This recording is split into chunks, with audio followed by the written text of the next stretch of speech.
Olá, meu nome é Felipe Siqueira e esse é o nosso quadro Pergunte ao Teólogo. E no quadro de hoje eu tentarei responder breve a pergunta do Douglas, nosso querido irmão assembleano lá do Rio de Janeiro.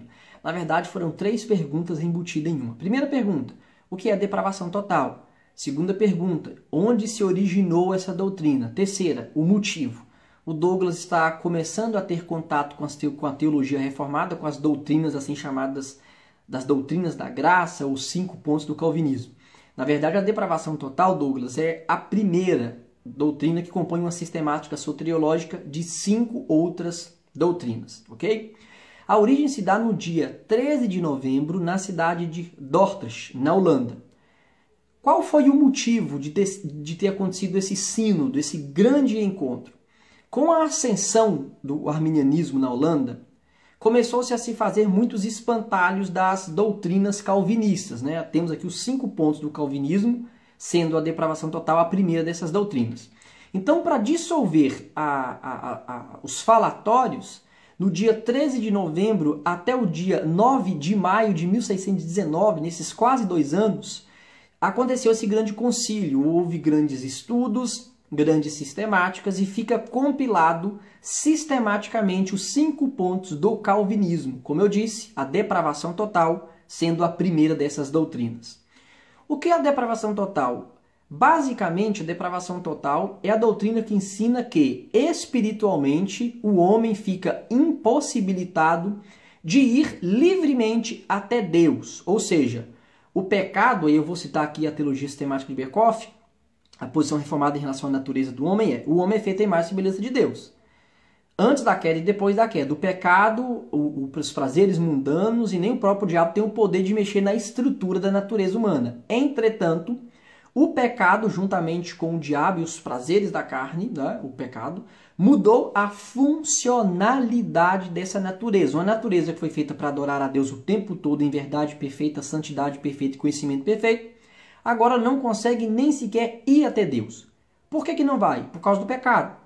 E o pecado muda essa função de tal forma que o homem nem sequer ele quer ir. Ele tem Deus como inimigo. A primeira forma em que Deus se apresenta à humanidade não é pela tábua da lei, não é por um grande rei, um sacerdote, etc, etc. É criando. E o pecado cega o homem de tal maneira que o homem nem sequer consegue entender que Deus é o Criador e passa a adorar as criaturas ao invés de Deus, o Criador. Paulo começa a desenvolver, no capítulo 3 ali em diante, a justificação pela fé, como que o homem seria salvo.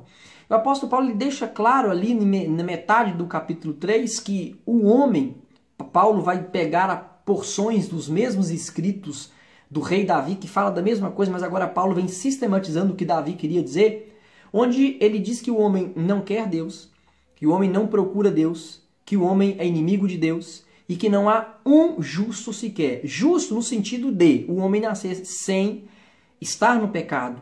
Romanos 5, a 12, o apóstolo Paulo fala que por intermédio de Adão vem o pecado, com o pecado a morte. Que morte é essa? A morte mental. Efésios 2:1, estávamos mortos em nossos delitos e pecados. Romanos 8:7, o apóstolo Paulo ele deixa muito claro, ele diz que a mente desse homem, depois de Adão, sem ser justificado, não é sujeita à vontade de Deus e de forma nenhuma pode ser. Nós temos uma enxurrada de texto aqui para fundamentar a doutrina da depravação total.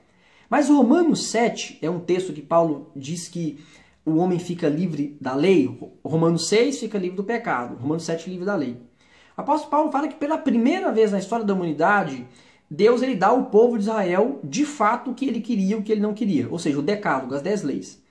E por causa do pecado, o homem não consegue obedecer aquelas 10 regras para ser salvo pelos próprios atos.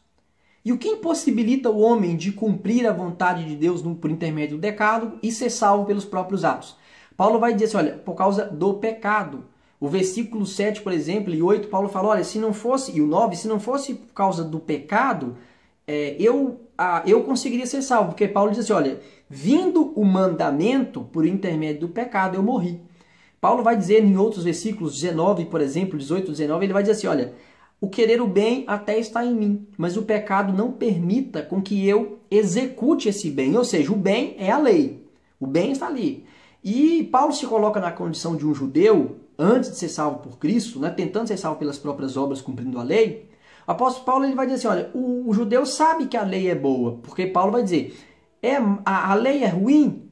De forma nenhuma. Por que a lei não é ruim? Porque é a vontade de Deus. Tudo que vem de Deus é bom, perfeito e agradável. A vontade dele é boa, perfeita e agradável. Romanos 12.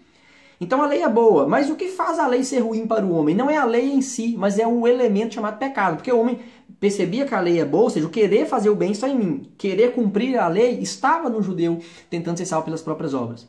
Mas aí ele tentava fazer o bem, ele acabava fazendo o mal. Versículo 17. Por que eu tento fazer o bem e o mal eu faço? Versículo 17 explica.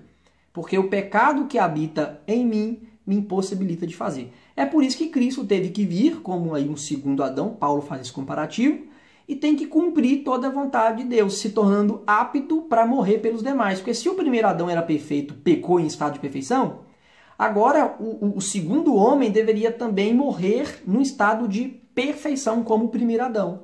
Os homens tentaram, aí entra a questão da depravação total. Paulo diz, o querer fazer o bem está em mim, mas eu não consigo fazer. Por quê? O pecado ele domina a mente humana. Depravação total não é na totalidade do homem, não significa que o homem não consiga fazer algo bom.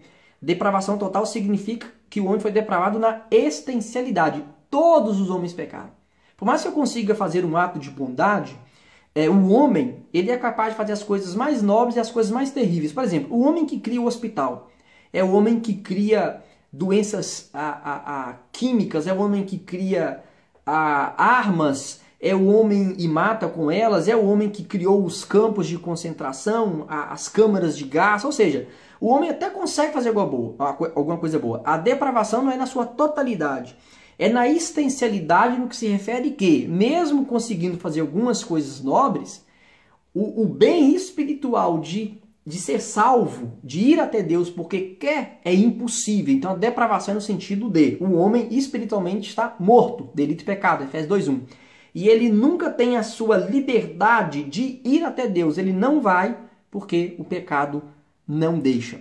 Talvez o indivíduo até vê o cristão, seu vizinho, indo para a igreja, uma pessoa feliz. O homem até pensa, eu vou para aquela igreja para ser igual aquele sujeito. Porque ele entende que isso é bom.